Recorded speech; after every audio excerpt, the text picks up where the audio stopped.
அஸ்ஸலாமு அலைக்கும். இன்றைக்கி ஒயிட் குருமா பண்ணலான்னு இருக்கோம். அதுக்கு தேவையான பொருள்லாம் பார்த்துக்கலாம். முதல்ல வேக வைக்கிறதுக்கு கேரட், பீன்ஸ், உருளைக்கிழங்கு எடுத்திருக்கேன். தாளிக்கிறதுக்கு வெங்காயம், பச்சை மிளகா, கருவேப்பிலை. இது அரைக்கிறதுக்கு தேங்காய், பச்சை மிளகா, முந்திரி பருப்பு. இதை அரைச்சி வச்சுக்கணும். வாங்க சமைக்க போகலாம். காய்கறிலாம் வேக வச்சுக்கலாம். முதல்ல அரை உப்பு போட்டுக்கலாம். அரை உப்பு போட்டு கேரட்டு, பீன்ஸு, உருளைக்கிழங்கு இது மூணுத்தையும் வேக வச்சுக்கலாம். இப்போ முதல்ல எண்ணெய் ஊற்றிக்கலாம். கொஞ்சமாக ஊற்றிக்கிட்டாவே போதும்.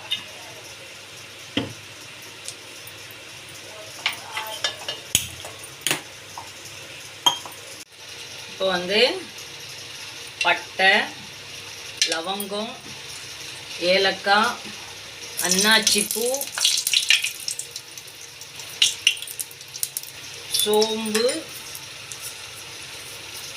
கொஞ்சம் பிரியாணி இலை இதெல்லாம் போட்டு வெடித்த பிறகு நம்ம வெங்காயம் போட்டுக்கலாம்.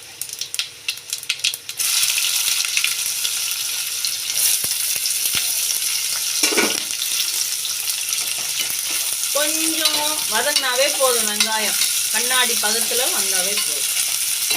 ரொம்ப வதங்கினா வெள்ளை குருமா கலர் சேஞ்ச் ஆகிடும். கொஞ்சம் இஞ்சி பூண்டு பேஸ்ட்டு கொஞ்சம் போட்டு வதக்கிக்கலாம். இது கூடவே பச்சை மிளகாய். இந்த பச்சை மிளகாய் காரம் மட்டும்தான், இப்போ வேறு எதுவும் கிடையாது. இதாக கூட கொஞ்சம் கருவேப்பிலை இதையும் போட்டு நல்லா வதக்கிக்கலாம். ஒரு 2 நிமிஷம் வதக்கினா போதும்.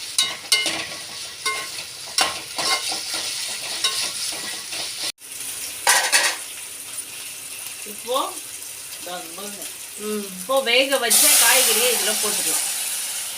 இந்த காய்கறியை இதுலேயே போட்டு கூட நம்ம வேக வைக்கலாம். ஆனால் ஒயிட் குருமா ஒயிட்டாக இருக்காது, ஒரு மாதிரி கலர் சேஞ்ச் ஆகிடும். அதனால் இப்படி கொஞ்சமாக தனியாக வேக வச்சு அப்புறம் போட்டுக்கலாம். இது கூட கொஞ்சமாக தனியா பவுடர் போட்டுக்கலாம். அப்போ தான் ஒரு ஃப்ளேவருக்காக இது போட போகிறோம்.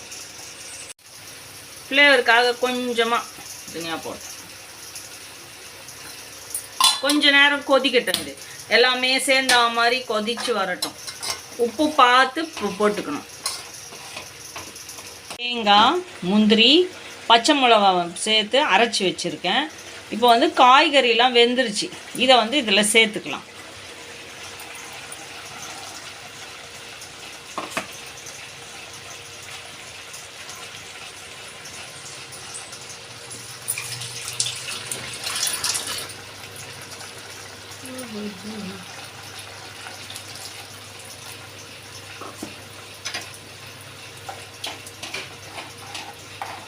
சேர்த்துட்டு இதில் கலந்து விட்டுட்டு இதில் ஒரே ஒரு தக்காளி, வெஜ்ஜீஸ் அப்படின்னு சொல்லுவோம், இதை 4-6 கட் பண்ணி போடுறது. இது போட்டால் கொஞ்சம் அழகாக தெரியும், அதுக்காக இதை போட்டுக்கலாம். இதை போட்டுட்டு கொஞ்ச நேரம் ஒரு 2 நிமிஷம் வெந்தால் போதும். கொஞ்ச நேரம் கொதி வந்திருக்கு. இப்போ ஒரு 2 ஸ்பூன் அளவுக்கு தயிர் ஆட் பண்ணிக்கலாம். அப்போ தான் கொஞ்சம் புளிப்பாக இருக்கும். கொஞ்சமாக இதை போட்டுட்டு கொஞ்சம் கொத்தமல்லி தழை இதை தூவிட்டு மறுபடியும் ஒரு 2 நிமிஷம் கொதிச்சா போதும். அதோட ஆஃப் பண்ணிக்கலாம். கொதிச்சிருச்சு. கொஞ்சம் உப்பு கம்மியாக இருந்தது, அதை மட்டும் போட்டு இதோட ஆஃப் பண்ணிடலாம். அவ்வளோதான், முடிஞ்சுது. குருமாவுக்கு கோதுமை பரோட்டா செய்யலாம். எல்லோரும் மைதாவில் தான் செய்வாங்க, நாம் கோதுமையில் தான் செய்வோம். நல்லாயிருக்கும், பாருங்கள். முதல்ல சப்பாத்தியை திரட்டிக்கணும். நல்லா பெருசாக வர்ற மாதிரி திரட்டிக்கணும்.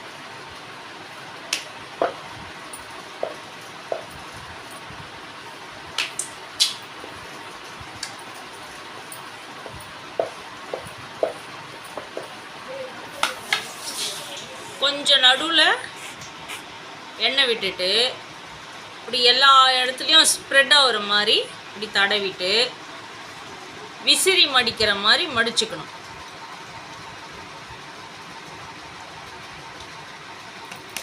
மடிச்சிட்டு இதை இப்படி சுற்றி வச்சா அவ்வளோதான். இதை சுற்றி வச்சுட்டு இப்போ மறுபடியும் கொஞ்சம் கனமாக திரட்டணும். அப்போ தான் லேயர் லேயராக தனித்தனியாக வரும், சாப்பிட்றதுக்கு நல்லாயிருக்கும்.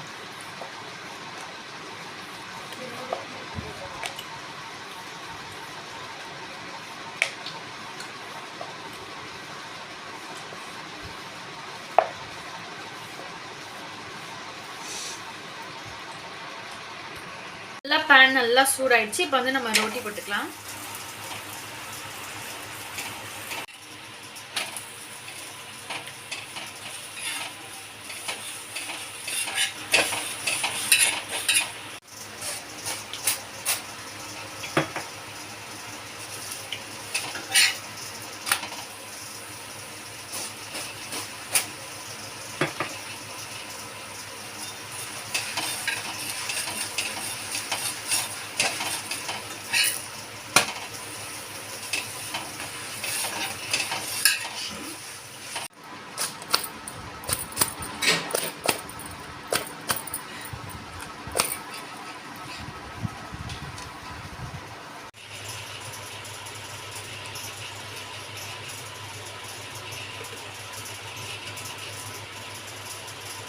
கோதுமை பரோட்டாவும் ஒயிட் குருமாவும் ரெடி.